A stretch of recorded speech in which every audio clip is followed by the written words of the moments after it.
Teriaklah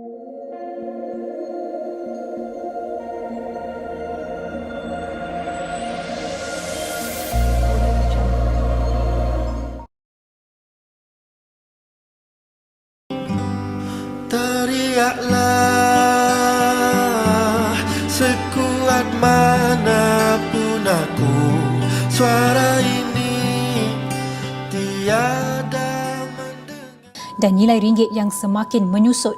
Kadar inflasi negara terus mereda pada Mei turun kepada 2%. Kadar kemiskinan di Malaysia berada pada tahap 6.2% dan masih lebih tinggi berbanding para. Izzat, bangun. Selamat pagi dunia yang penuh dengan cabaran.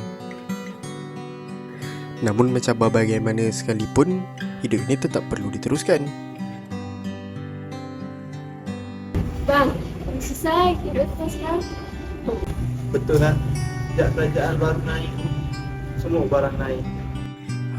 Kan aku dah cakap, mak ayah aku pun kata hidup ni susah. Wish, dah lambat nak pergi kelas. Gerak dulu.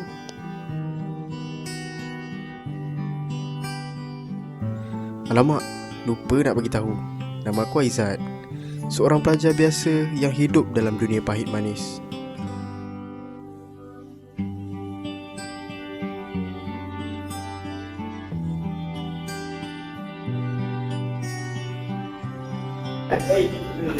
Aziz! Orang tu cerita ke? Cerita. Apa pasal lah? Kita makin susah kan sekarang? Betul juga weh. Family aku pun makin susah sekarang. Ya weh, kat rumah aku pun jangan makan sebab barang semua dah mahal kan?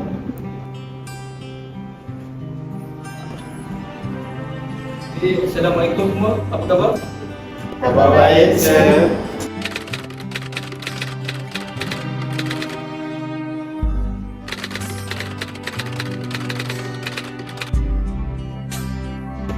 Sir, saya nak tanya, kenapa dia sekarang ni makin susah? Sebelum saya jawab soalan kamu kena faham dulu apa itu dasar-dasar negara. Definisi dasar negara adalah garis panduan pentadbiran yang merangkumi segala arahan dan peraturan untuk mencapai matlamat kepimpinan negara ke arah sebuah negara yang cemerlang. Tujuan pembentukan dasar-dasar negara adalah untuk membantu negara dalam mencapai yang pertama, matlamat keselamatan negara.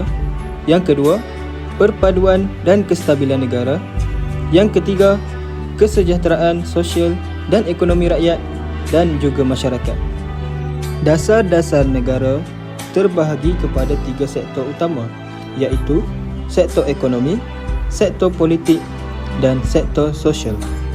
Bagi sektor ekonomi, terdapat dasar ekonomi baru, dasar pembangunan nasional dan dasar wawasan negara. Bagi sektor politik pula, terdapat dasar pandang ke timur, dasar wanita negara dan dasar pendidikan kebangsaan. Dan bagi sektor sosial, terdapat dasar belia negara, dasar kebudayaan kebangsaan dan wawasan 2020.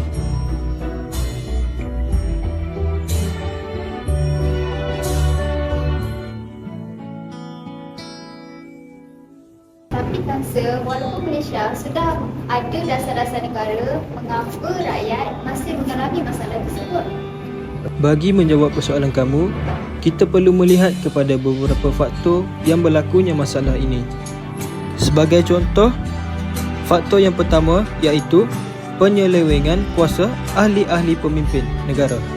Yang kedua, kurangnya penghayatan ilmu dalam memahami dasar-dasar negara.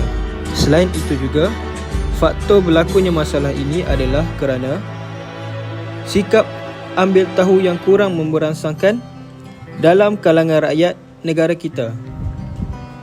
Jadi itu saja untuk kelas hari ini. Saya harap semua faham. Terima kasih kelas. Jumpa lagi nanti ya.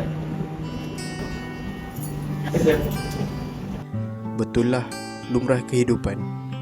Hidup ni memerlukan pengorbanan. Pengorbanan memerlukan perjuangan.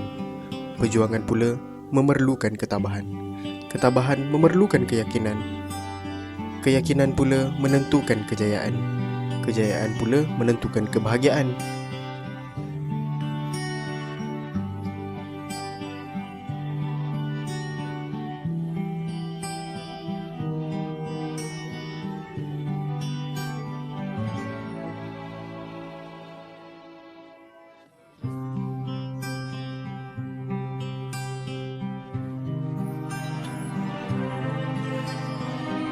InsyaAllah, dengan kewujudan dasar-dasar negara, saya berharap masa depan negara akan lebih terjamin dan langsung dapat membina kehidupan yang lebih bahagia.